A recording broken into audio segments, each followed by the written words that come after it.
ఇవాళటి వేమన పద్యం అప్పు తీర్పలేని ఏ నేర్పు కేటికి కోర్క తీర్పలేని కొలువది ఎలా పెట్టిపోయలేని వట్టి బీరం వేల విశ్వధాభిరామ వినురవేమ.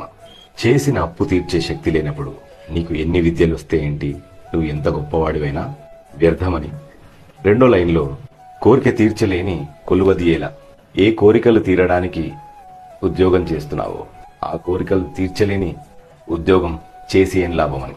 ఉదాహరణకి ఒక చెల్లి పెళ్లి కోసం కష్టపడుతూ విదేశాలకు వెళ్ళిన ఒక కుర్రవాడు ఆ చెల్లి పెళ్లికే రాలేని పరిస్థితిలో ఉంటే అలాంటి ఉద్యోగం చేసి ఏం లాభమని ఈ లైన్లో చెప్పడం జరిగింది.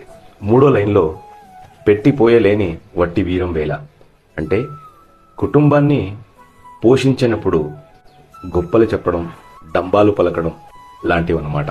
ఇలాంటి వారికి ఒక సామెత కూడా ఉంది, ఇంట్లో ఈగల మూత